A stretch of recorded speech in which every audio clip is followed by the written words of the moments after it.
வணக்கம். நான் சைதை மீனா. இன்னைக்கு எம்ஜிஆருடைய பாட்டு இல்லை, வேற ஒரு விஷயம். ஆனா மக்கள் திலகம் சம்பந்தப்பட்டதுதான். இப்போ ஒரு திரைப்படம் வந்திருக்கு பாருங்க, கருப்பு அப்படின்னு சொல்லிட்டு. அதுல படம் பார்க்கும்போது ஆண்கள் எல்லாமே சாமி ஆடுறாங்க அப்படின்னு சொல்லி, முன்னாடி எல்லாம் இந்த ராமநாராயணன் ஐயா படங்கள் வரும்போது, இந்த ஆடி வெள்ளி அது மாதிரியான படங்கள் வரும்போது பெண்கள் சாமி ஆடுறதெல்லாம் நடக்கும். இப்ப இங்க இந்த படத்துல கருப்பசாமி 18ஆம் படி கருப்பும்பாங்க இல்லையா, அவரு வேஷத்துல சூர்யா தோன்றும் போது, நடிகர் சூர்யா தோன்றும் போது சாமி ஆடுறாங்க. இது ஒரு ஃபேக்கு, செட்டிங்கு, பொய், படத்தை இந்த டிஆர்பியை கூட்டுறதுக்காக செய்யறது, அப்படி இப்படின்னு எல்லாம் நிறைய இருக்காங்க சொல்றாங்க. பொதுவா ஒரு நல்லது நடந்தா பிடிக்கவே மாட்டேங்குதுங்க. நம்ம சோசியல் மீடியாவுக்கு ஒரு நல்லது நடந்துச்சுன்னா, ஒருத்தருக்கு நல்லது நடந்தா அது யாருக்கும் பிடிக்க மாட்டேங்குது. அது ஏன்னு தெரியல. இந்த சாமியாட ஃபேக்கு அப்படி இப்படின்னு சொல்றாங்க இல்லையா, எனக்கு தெரிஞ்சது நான் சொல்றேன். அவங்க கருத்து அவங்க சொல்றாங்க. நான் எனக்கு தெரிஞ்சத நான் சொல்றேன். உங்களுக்கு கேட்க நேரம் இருக்கா? இருந்தா கேளுங்க. அதாவது ஒரு இந்த கோவிலுக்கு இந்த மேளதாளம், தப்பு, தாரை, தப்பட்டை அப்படிங்கிற மாதிரி, உருமி, இந்த மாதிரியான மேளங்கள்லாம், நம்ம நாட்டு மேளங்கள்லாம் அது வாசிக்கும் போது எல்லாருக்குமே ஒரு வைப்ரேஷன் வரும். அது புல்லரிப்புன்னு சொல்லுவாங்க. அப்படியே இந்த மயிர்கா ஆள்கள் எல்லாமே குத்திட்டு நிற்கும், அந்த மாதிரி இருக்கும். அது நாங்க சாமி கும்பிட போகும்போது பாத்தீங்கன்னா, கோவில்ல இருந்து ஒரு ஒரு கொஞ்ச தூரத்துல இருந்து கோவிலுக்கு வருவோம். அப்படி வரும்போது பாத்தீங்கன்னாக்கா, அந்த வாத்தியத்தோடைய சிலர் மௌனமா தலையை மட்டும் இப்படி ஆட்டிட்டு வருவாங்க. ஒரு சிலர் கொஞ்சம் வேகமா டங்கு டங்குன்னு ஆடுவாங்க. அப்படிலாம் ஆடுவாங்க. அப்புறம் கோவில நெருங்கினதும் அப்படியே இது பண்ணி வரிசையில விட்டுருவாங்க. பூக்குழி மிதிக்கிறதுக்கு போக விட்டுடுவாங்க. அப்பெல்லாம் ஒரு அம்மா அது ஆடிக்கிட்டே வந்தது என்ன பண்ணா, பாதி பேர் அங்க போயிட்டாங்க பூக்குழிக்கு. ஆனா மேளம் அங்க நிக்குது. நம்ம என்ன செய்யறதுன்னு தெரியாம எல்லாம் திரும்ப மேளம் அடிக்கிற இடத்துக்கே ஓடுனாங்க அவங்க. அப்புறம் ஒருத்தர் சொன்னாரு, ஆடுறது போதும் போங்க உள்ளக்க அப்படின்னு சொன்னது, அவங்க பேசாம போயிட்டாங்க. இந்த மாதிரி. ஆனா அதுக்காக அத தப்பா சொல்லக்கூடாது. ஆன்மீகம் ஒரு வளர்றதுக்கு அதுவும் ஒரு சிறு காரணமாவும் இருக்கலாம்.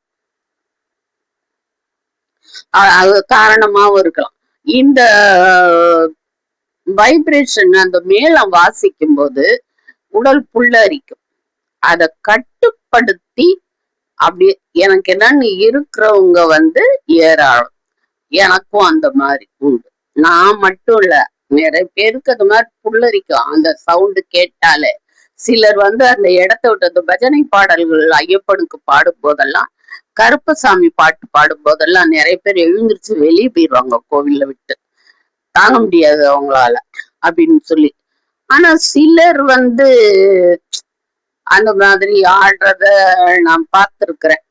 அதாவது எது உண்மை எது தப்புன்னு நமக்கு தெரியும் தெரியும். எனக்கும் புல்லரிக்கும். பேசாம கம்முன்னு உட்கார்ந்துருப்போம். இப்படிதான் ஒரு தரம் ஒரு பொண்ணு, எங்களுக்கு தெரிஞ்ச பொண்ணு, ஒரு பால் குடம் எடுக்குது. நிறைய பேர் பால் குடம் எடுத்துட்டு போறாங்க.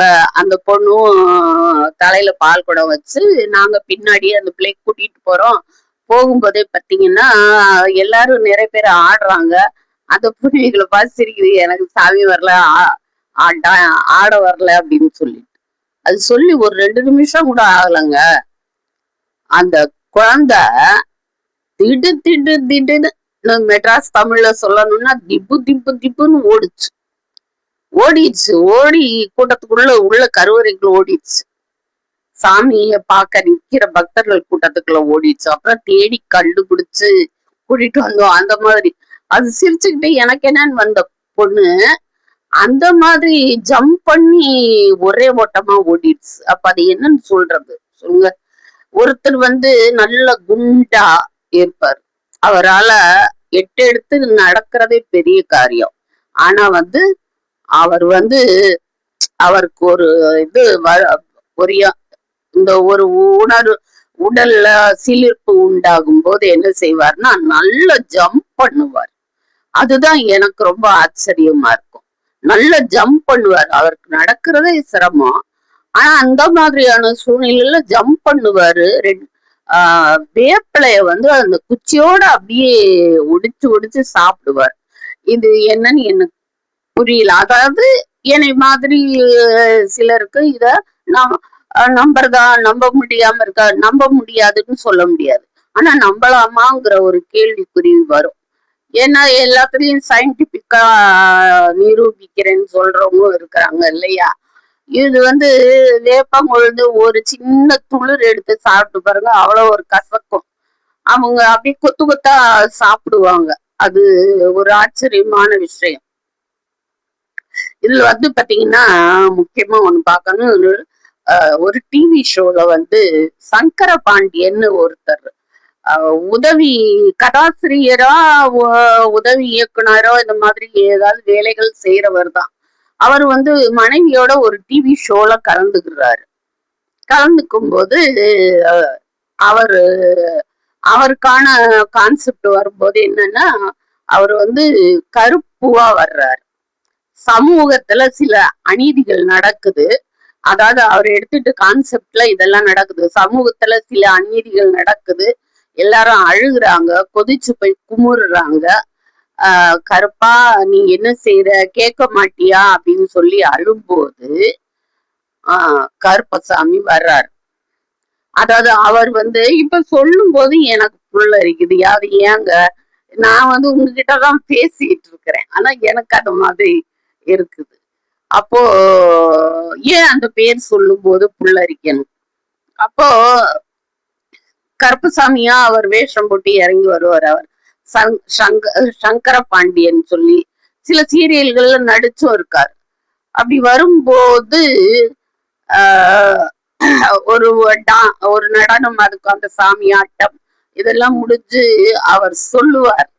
என்ன சொல்லுவார்னா, நான் எங்கேயும் போகலடா, உங்க எல்லாருக்குள்ளயும் இருக்கிறேன். நான் எங்கேயும் போகல, உங்க எல்லாருக்குள்ளயும் இருக்கிறேன். நான் தேவைப்படும் போது கருப்பா நிப்பேன் அப்படின்னு சொல்லுவார். புரியுதுங்களா? இந்த விரல்ல என்ன வைப்பாங்க? நான் தேவைப்படும் போது கருப்பா நிப்பேன். அதாவது கருப்பசாமியா நிப்பேன், அந்த கருப்பு மையா நிப்பேன் அப்படின்னு சொல்லி முடிச்சிருவார். இதுக்கு ஜட்ஜா இருந்தவர் கோபிநாத், நீயா நானா கோபிநாத் தம்பி ஐயா. அவரை பத்தி சொல்ல அறிமுகம் தேவையில்லை. அவர்தான் அவர் சொன்னார் கடைசியில, நீங்க உங்களுக்குள்ள இப்படி ஒரு இதான் அப்படின்னு நான் ஆச்சரியப்பட்டேன். கருப்பசாமி வேஷத்துல ஆடுனது வச்சதெல்லாம் பார்த்துட்டு. ஆனா கடைசியில அந்த வச்சிங்க பாத்தீங்களா, கடைசியில ஒரு இது நான் கருப்பா நிப்பேன்னு சொல்லிட்டு, அதுதான் சரியான ட்விஸ்ட் அப்படின்னு சொன்னார். அந்த மாதிரி அப்படியும் எடுத்துக்கலாம் இல்லையா? அப்படியும் எடுத்துக்கலாம். அணி அது வேண்டாம்.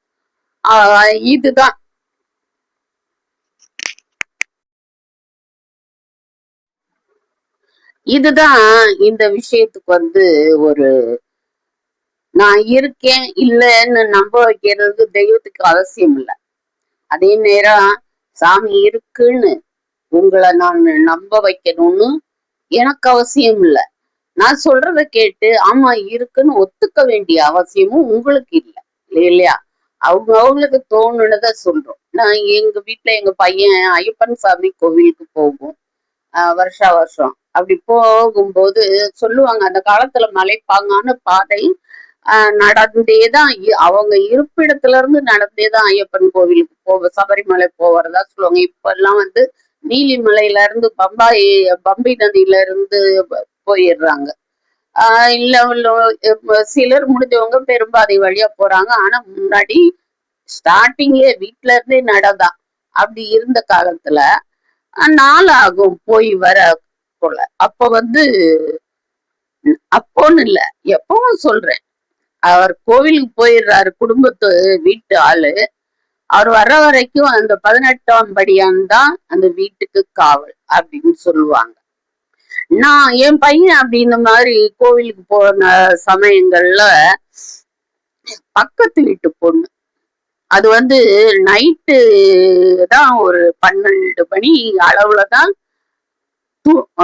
தன்னோட டெய்லரிங் வேலைய பார்க்கும். விடியற்காலம் ஒரு 3 மணி வரைக்கும் பார்க்கும். 11 மணில இருந்து விடியற்காலம் 3 மணி வரைக்கும் பார்க்கும். நான் எழுந்திருச்சு நைட்டு காலையில எழுந்திருச்சு வாசல் துளிக்கும் போது அந்த பொண்ணு சொன்ன வார்த்தை ஒரு நாள், அக்கா நைட்டெல்லாம் உங்க வாசல்லக்கா சந்தனமும் விபூதியும் அப்படி மணக்குதுக்கா, கருப்பு காவல் இருக்காருக்கா உங்களுக்கு அப்படின்னு சொல்லுவோம். சரி, இதை எங்க கொண்டு போய் முடிக்கணும் அப்படின்னு பாத்தீங்கன்னா, எம்ஜிஆர் அவர் நாத்திகர்லாம் சொல்ல முடியாது. அவர் இருந்த கட்சிக்காக சினிமா படங்கள்ல கூட புராண படங்கள்ல நடிக்காம கடவுள் வேஷங்கள்லாம் போடாம அவர் நடிச்சார். அப்படிப்பட்டவர். அப்புறம் பின்னாடி மூகாம்பிகை கோவிலுக்கு போனது, வாழ் கொடுத்தது, அதெல்லாமே செஞ்சாரு. ஆனா திருநூறு கூட வச்சது இல்ல. ஒரு படங்கள்ல கூட திருநூறோட அவரை பார்த்தது இல்ல. அந்த மாதிரி இருந்தவர். கடைசியில மூகாம்பிகை கோவிலுக்கு எல்லாம் போனார், வச்சார், அல்லாது பண்ணாரு.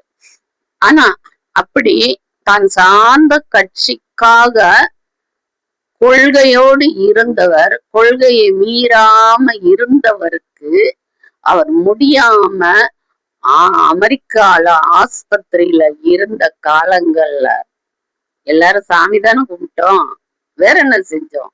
சாமிதான் கும்பிட்டோம். சாதி இல்ல, மதம் இல்ல, பேதம் இல்ல, இல்ல, எதுவும் இல்ல. எல்லாரும் அவங்க தெய்வத்தை தாங்க கும்பிட்டோம். அவருக்கு அப்படி இருந்தவருக்கு கூட இல்லைங்களா? இல்லைன்னா இல்ல, இருக்குன்னா இருக்கு. உங்களோட முடிவு. நாளை பார்க்கலாம்.